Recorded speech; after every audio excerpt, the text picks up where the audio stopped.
Welcome to ClueCon Weekly. Join us every Wednesday to learn about the latest cutting-edge developments in the real-time communications industry. ClueCon Weekly is brought to you by FreeSwitch Solutions. Get support and professional services directly from the creators of the FreeSwitch open source project, solving your issues in the most efficient, stable, and scalable way possible. Get the FreeSwitch advantage. Visit freeswitch.com. Also brought to you by ClueCon, the premier technology conference for developers by developers. Join us every summer in Chicago. ClueCon kicks off on Monday with our annual hackathon, The Coder Games, followed by 3 days of technology-rich presentations discussing telecom, WebRTC, and IoT from developers around the world. To learn more, visit ClueCon.com or call 877-74-CLUE. All right, everybody, welcome to ClueCon Weekly. Today is the 21st of March, 2018. And this week we're going to have Dr. Alex joining us. And Alex has been around WebRTC for quite a while and has done a lot of cool work there. So stand by for that. Miss Kathleen, how are you doing today, ma'am? I'm doing really well. Thanks, Ken. First, hello, and thank you for joining us today on ClueCon Weekly. If you have any questions during this call, you can comment in the YouTube, HipChat, or IRC channels, and we'll try to answer them. And Mike Jarris from the FreeSwitch team is going to be speaking at ComCon in June. See what he has to say about the future of FreeSwitch, and visit comcon.xyz or Z for more information. Keeping in mind, ClueCon will be earlier this year. It's from July 23rd to July 26th, and you can register right now on ClueCon.com. If you visit ClueCon.com right now, you can take advantage of our March deal.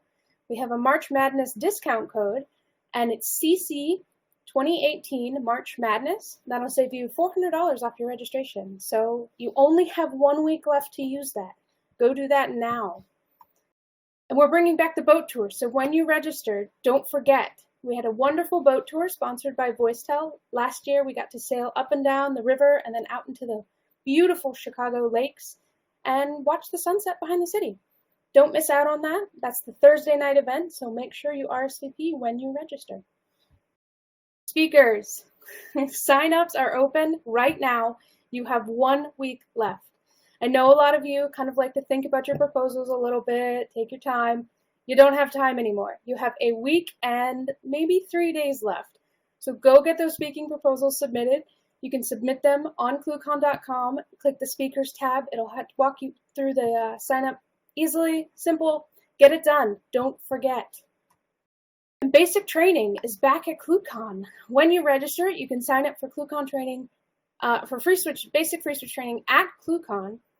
But space is limited, so make sure you register for that as soon as possible. And FreeSwitch will also be offering virtual basic FreeSwitch training. You can email training@freeswitch.com for more information.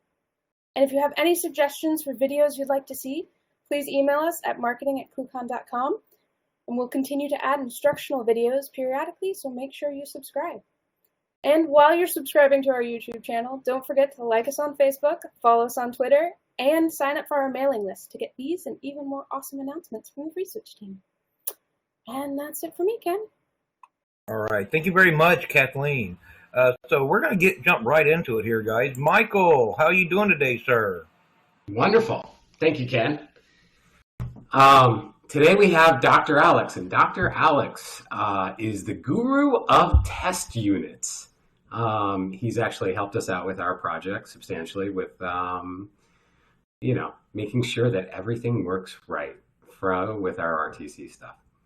So, Alex, thank you for coming in today. Hey, Michael, thank you for having me and for the kind introduction. Yeah, I've been working on testing. I think testing for quality is a little bit underrated, and it's lack of love from the developer that like to do new things. But with real-time communication, it's becoming really important. And as it was getting into the browsers, we realized that we had new challenges. And by we, I mean all the browser vendors and the people involved in the WebRTC standard at W3C. Yeah, so what are some of the challenges that you had? Well, most of the browser vendors, most of the browser before WebRTC were communicating only between the browser and a server. HTTP server, they were getting the web application, they were running it, and that was it. So all the tests were reflecting that. But now that we wanted to add real-time communication into the capacity of the browser, then suddenly two browsers will speak with each other in a P2P mode. And so Chrome would call Safari, or Chrome would call Firefox, the first interoperable call. And then they realized that they didn't really implement the thing the same way. And that would work, but quite not work. So they realized, damn, we will have actually to speak together, browser vendor to browser vendor, and test all those one-to-one call, one by one. And when you look at all the possibilities with all the operating system, with mobile and desktop and so on, that was basically 500 pairs, 500 browser-to-browser call configuration you had to do. And we realized only 4 years in that and not only were we testing only 6 of them, but we were testing only on exactly the most popular operating system out there for people that want to do real-time communication calls. So that was really a wake-up call for us and say, oh my man, we need to do something about it, but that's complicated, right? I don't want to do it manually. So we came up with the design of a tool called Kite to address that new problem that is very classical in voice over IP, but that was totally new to the browser vendors. So tell me a little bit about Kite. Well, Kite, the name is a little bit of a joke. It's called Karoshi Interoperability Testing Engine. And Karoshi is actually a Japanese word that means death by overwork. There's only in Japanese that you have a word for that. And that's because manually testing for quality of all those browser vendors and everything was basically death by overwork. So we say, okay, we're going to make a testing engine that can do that for us so we don't die. That was goal number 1. And then we can actually increase and add more features as we go. And we're sure that we keep the interoperability between all the browsers at the level that people expect from us. So that was Kite. We started very simple with 4 configuration: Chrome, Firefox, Safari, and Edge, on only one operating system at a time. Some test cases were easier than others. When the browser ran on the same computer, it's easy, but when you want to test, for example, Chrome on Windows 10 against Safari, you will not find a single operating system that can handle both. So we had to put into place a system that allow us to test all those exotic corner cases and everything. That was really the design point number 1. It needed to be automatic, and it needed to support all the configurations. So, just within the name, we know that it's death by pulling out hair. Well, I was speaking with the Microsoft guy, what he wrote me. I'm still banging my hands against the wall. It's just a different wall now. The reality of RTC. So you said you have about 500 different test units. That's correct. When we look at the minimum configuration, you have to take 5 operating systems, right? Windows, iOS, and then you have to take all the browsers and browsers revisions on them, right? We always test stable to try to catch the bug as early as possible and fix them before they reach the stable version of the browser. So if you were to add just one more browser, it's almost like that. It's almost like an exponential multiplier for all the different test units, right? Yeah, it's the square of the number. So if you go from 9 to 10, you go from 81 tests to 100 tests, right? It's quadratic, it's not exponential, but yes, it's complexified very quickly. But that was not the biggest problem, because with 18 configurations, you basically have almost everything you want. Again, some operating systems are more popular than others, some platforms more popular than others. was the difficulty then was to be able to run um, any application with any media server. So people that have free switch, for example, and they have their own application, they would like to test against their application and their installation of free switch. But someone with a different media server, be it Camaro or Asterix for the voice over IP, or even Woza, Red 5 for Flash, or something more WebRTC oriented like Jitsi or Janus, they would like to use that tool, right? They want to automate. They have the same problem in terms of browser and operating system configuration. So we didn't want the engine kite to know about the platform it was using. And so we did a design that allowed just that. It's easy with SIP and Flash because you only have one signaling, right? So basically you have SIP or you have RTMP. But with WebRTC, you need to be able to change the signaling every time you test against a new server. So that was a great challenge. So what are your favorite platforms, and which one's the most problematic? Right. I like challenges, so my favorite platform are the one that were the most difficult to support, right? But that's not the most popular. By far, the most popular is the Chrome browser on whatever platform, right? Mac and Windows. In the enterprise, they're 50-50 with Internet Explorer on Windows 10. A lot of people forget that, but that's a very important piece to put there. And believe me, supporting WebRTC on IE is a challenge. But definitely, I would say Safari on iOS is the most exciting right now. Maybe because it's the one that requires the most love to get it right. Okay. And so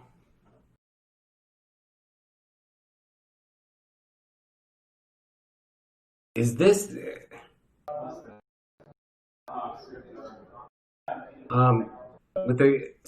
WebRTC, you use this platform. What were the challenges with working with Verto, with the different interops with the browsers? Because I know when you were working with Verto, there was kind of like there was a focus a little bit on Edge, I believe, right? The Microsoft team really wanted to push. Personally, Kite is personally didn't work specifically on Verto, so I don't. It's interesting in the sense that it's a little bit new to the game compared, for example, that has been around for a long time, or Flash that has been around for a long time. I think one of the specification might not be always as mature as we would like it to be. Mature, the implementation in the browser is not always up to date with the spec, right? So I gave you the example of Safari on iOS. Behind this, and if you close to Google, maybe not the standard itself. So there were still a lot of tricks and a lot of things to iron out. The fact that we're working also in the working group to mature the technology actually helped, because every time we right. So for the time being, this tool has been very useful for the browser vendors to actually iron out a lot of bugs that otherwise would end up being to have to take care extra work in Verto itself. So one of the things that's happened over the past couple of years is the browsers have accelerated their rates of distribution. So you have, Chrome and Firefox that do essentially, monthly or quarterly distributions. How has that affected the project?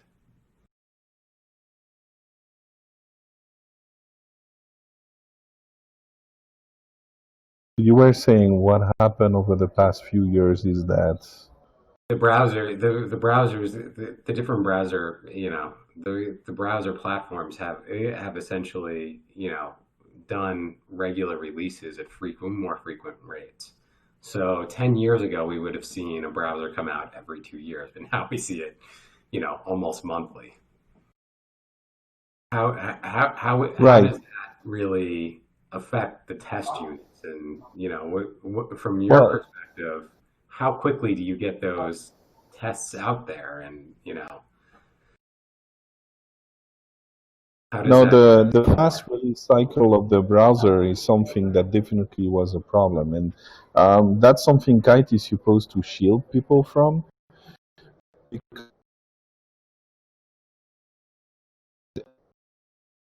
Because Firefox of Chrome, but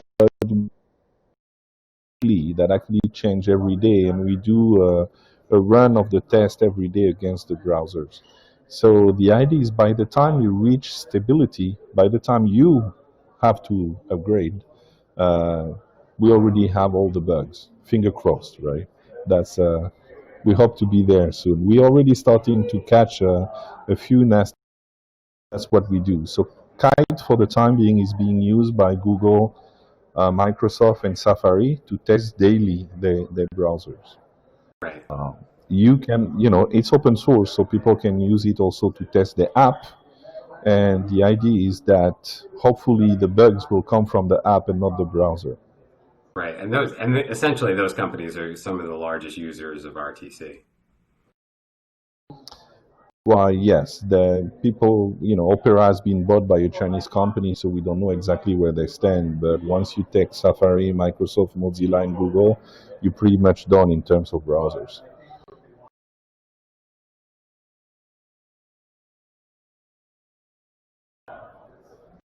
So what challenges do you find on a daily basis? In the first phase, the challenges were just to get it working, right? Because we try to leverage Selenium and WebDriver. So finding the right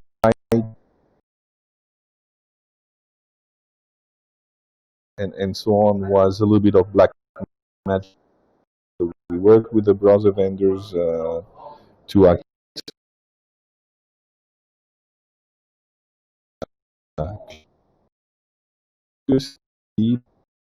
pretty well.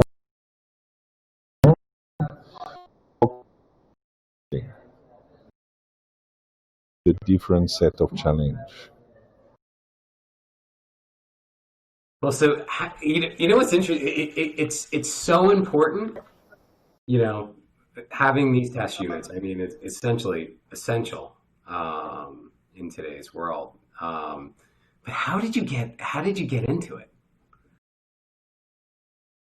But being such like a specialized niche, how all of a sudden did you get involved in this? Well, it was not exactly all of a sudden. I've been participating in the WebRTC group for 4 years. And 2 years ago, I went to the meeting and I say, guys,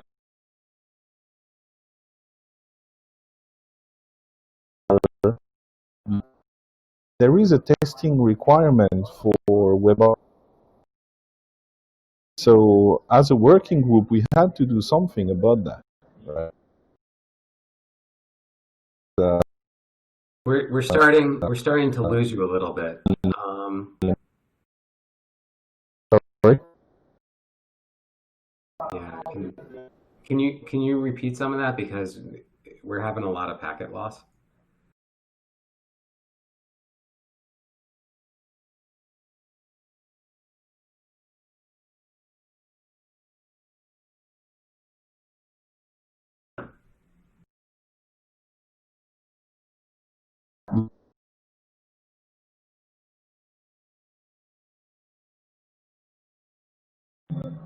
You there?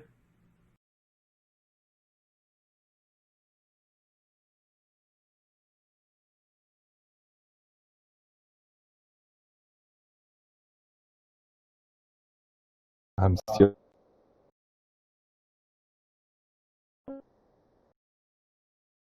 I think we're having a bit of technical difficulty here with Dr. Alex's bandwidth. He's coming to us from overseas this week, I believe, right, Alex? So. I hear you very well, Ken. Yeah. I think we're getting some congestion coming back from Alex. You're in London, right?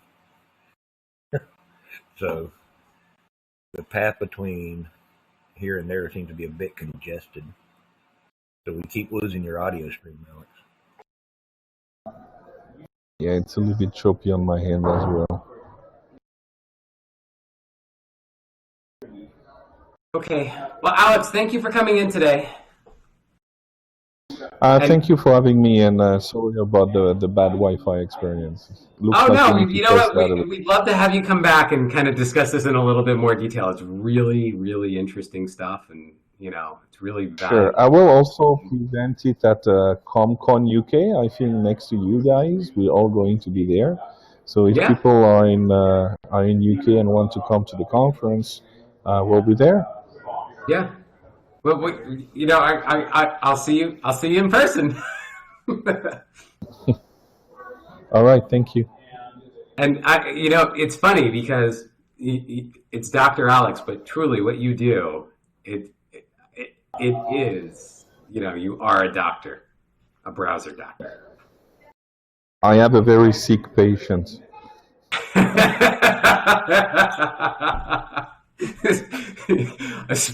Especially when it comes to certain platforms. Some need more love than others. Okay, Ken, back to you. All right. Hey, thank you very much, Alex. Thank you very much, Michael. We're going to, let Alex get back to his day there in London. If you want to get more information on Alex, check out WebRTC by dralex.com. He's got some really cool articles over there, including a nice big article he posted recently on Kite. So you guys can go check that out. Don't forget, like us on Facebook, follow us on Twitter, and hit that subscribe button down below here. You get the new videos. You'll get alerts on those when we go live or when we go as we post new videos. So be sure to do that, guys. We'll see you guys back here next week. You've been watching ClueCon Weekly. Tune in every Wednesday at 12 p.m. Central. Keep up with the latest happenings by subscribing to our YouTube channel, follow us on Facebook and Twitter, or visit us at freeswitch.com.